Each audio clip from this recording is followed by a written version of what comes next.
Made you suckers wait, didn't I? Alright, well, let me get on to it. Here is Week 5 review.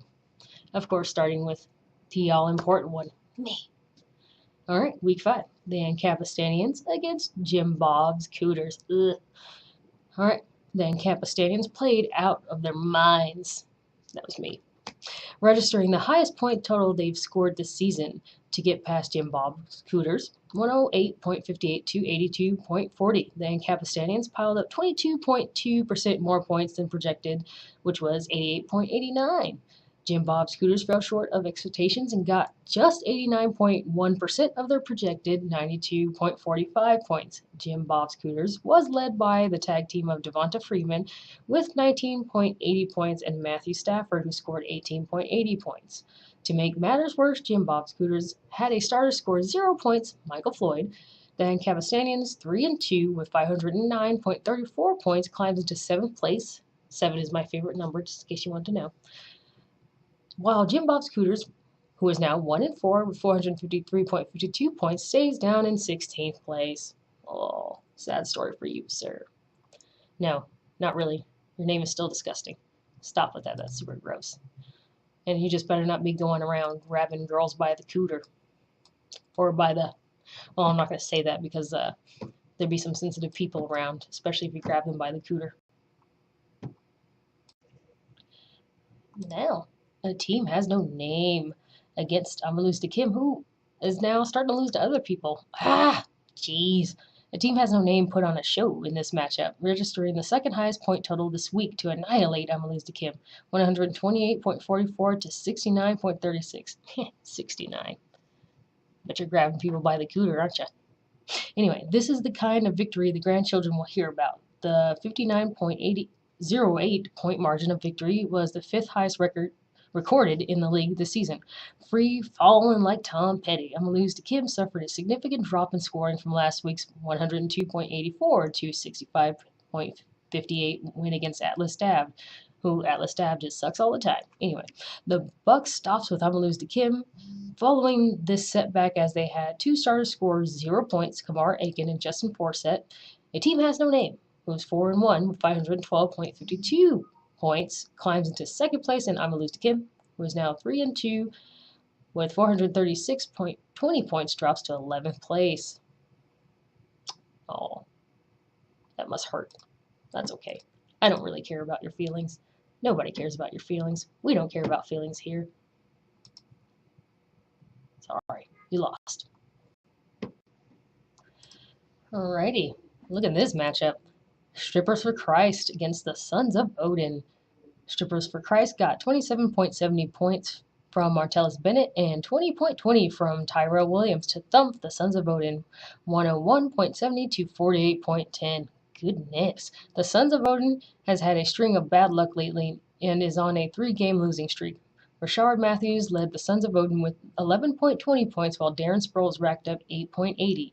This game tape won't be broken down at upcoming coaching clinics, as both sides miss scoring opportunities. Strippers for Christ had 1 starter turn in 0 points, and the Sons of Odin had 1.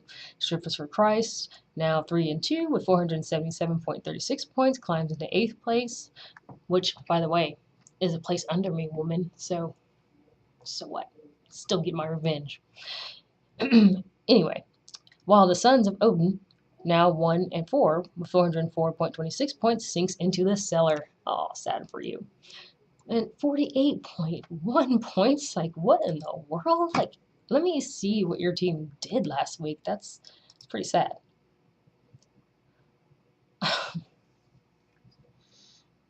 Oh my goodness, Cam. Oh my. Okay, so you had no quarterback.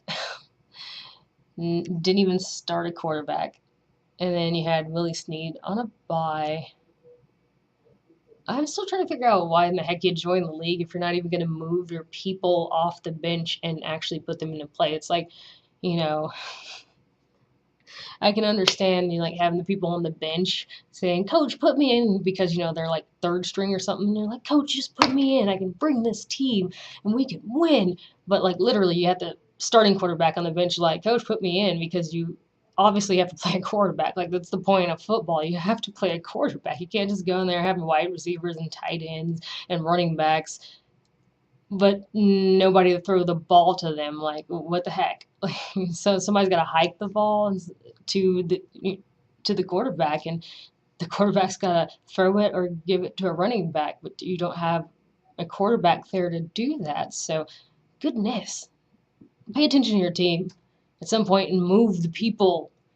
Whenever there's somebody on a bye week, move them to the bench and put somebody from the bench on to that spot and play a quarterback. Like, what are you doing?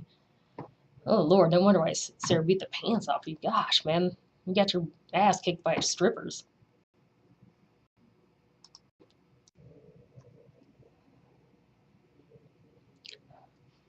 Oh, sorry, that last matchup was so bad. I had to get some nicotine in my brain. Just Cam, gosh. I mean, what are your players just like playing ass back? Like, get your ass back on the bench. Like, move your players. Like, they were on the bench. Like, you didn't have a quarterback. Oh, good. Oh, let me get to this other matchup. In Harambe We Trust against Mr. Me-Aggie. In Harambe We Trust took advantage of 23.78 points from Brian Hoyer and 15.10 from Delaney Walker to take down Mr. Me-Aggie 88.08 to 79.88. The manager of Mr. Me-Aggie should definitely keep their day job. Ooh, ouch. They only scored 89.4% of their projected points and has now failed to meet projections for 3 weeks running. Oh, gosh, ladies. Don't you hate when guys don't meet their projections, or should I say your projections? Mr. Me-Aggie was led by the tag team of Jordan Howard, who the hell's that, with 23.80 points, and Devontae Adams, who scored 17. When assigning blame following this loss, Mr. Me-Aggie can look in the mirror. Ouch again. They started a player with 0 points. Oh, started them. Stephon Diggs. And Harambe We Trust, now 4-1 with 489.52 points, falls to third place of Mr. Me-Aggie, who's 4-1 with 514.58 points, stays in first place. Well, I guess that's some consolation. All right, first place.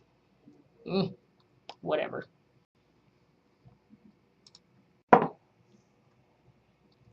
Now, we got Fustercluck benefited from the second highest player score of the week from Ezekiel Elliott with 30.60. Take it down, El Mucho Ding Dong, 90.80 to 71.90. El Mucho Ding Dong failed to live up to expectations. Wow, then not such an El Mucho Ding Dong right there. And scored only 97.4% of a projected 73.81, while Fustercluck scored 14.5% more points than projected, which was 79.27.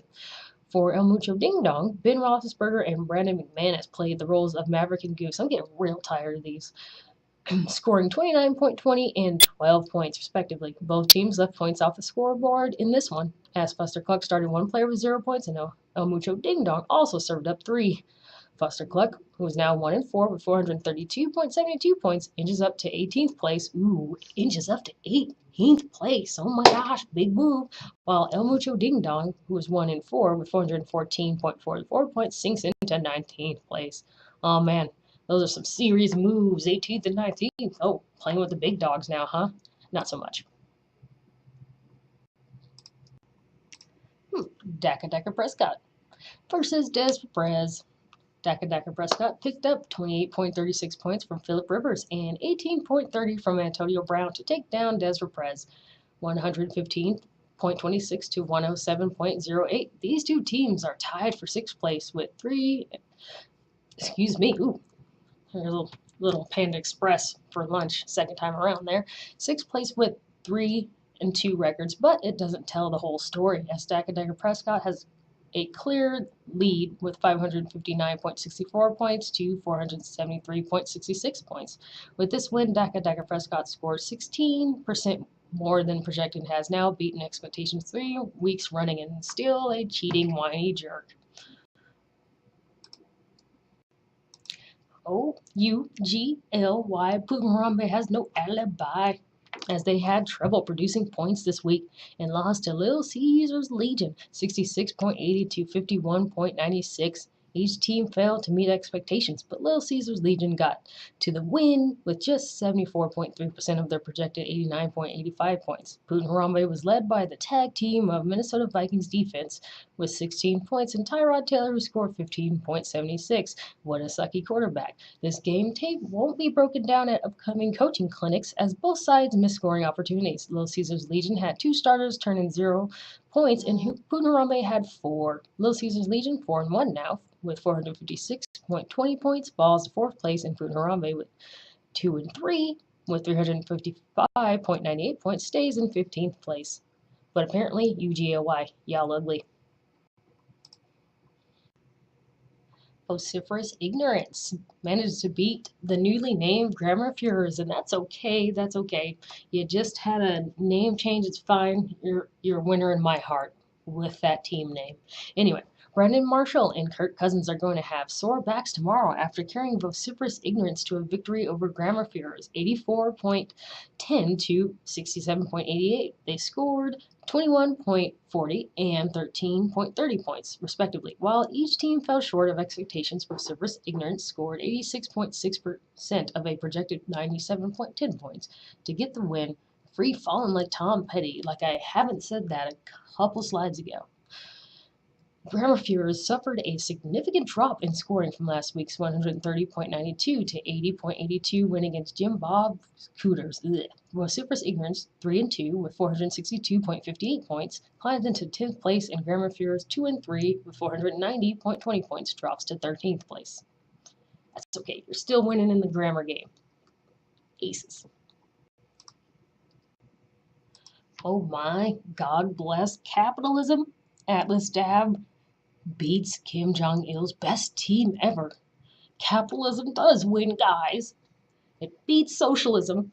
Atlas Dab accumulated the highest score they've earned all season and annihilated kmJongiL's best team ever, knocking out that communism. 126.12 to 77.96. Atlas Dab beat their projections and put up 19.6% more than their projected 105.46 points, while kmJongiL's best team ever performed poorly and scored only 80% of a projected 97.51.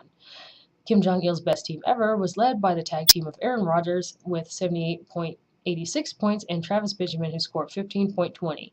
Atlas Dab, who is now 1-4 with 445.52 points, inches up into 17th place, while kmJongiL's best team ever with 2-3, 497.84 points, drops to 12th place. Good job, Atlas Dab. Good job on you. Now, try not to suck the rest of the season. That'd be great.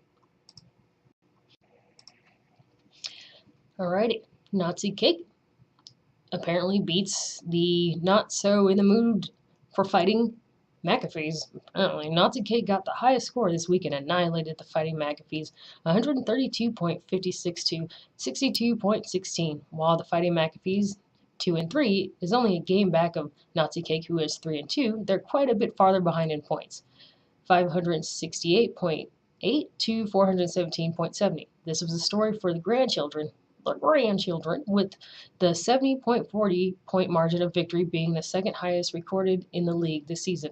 Adding insult to injury, the Fighting Mcafees had a starter score 0 points, Charles Sims. Oh, sad story. Man, there wasn't very much fight in this one. I wonder what the Fighting Mcafees started this week. Let me see. Ugh. Brock Osweiler. That's unfortunate. Well, Fozzie Whitaker.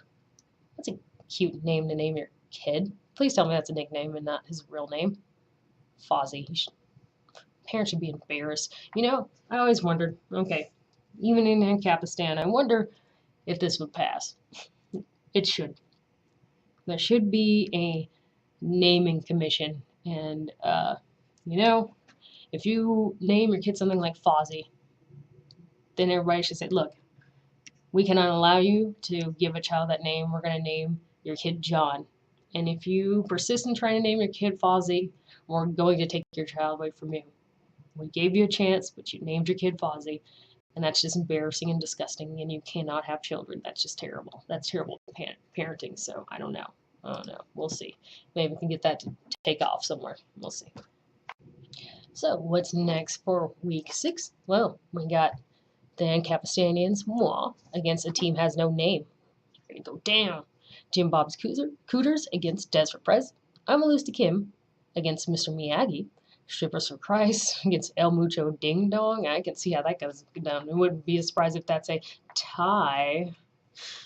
Fustercluck against PutinHarambe. Daka Prescott against Vociferous Ignorance. Little Caesar's Pizza Legion against kmJongiLsBestTeamEvr. And I bet you Kim Jong-il loves pizza.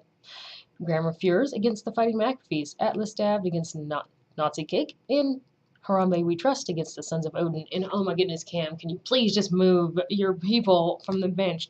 Your players, especially your first string players, don't play ass back. They're supposed to play actual important roles on the field. Remember that. That's what they do with football. I don't even know. Maybe you need to put your wife up there to play your team. Maybe she knows how to play football better. So let's go with that. Have your wife actually play your team next time because maybe she knows what she's doing. That'd be great. All right. So, okay. See you guys next week.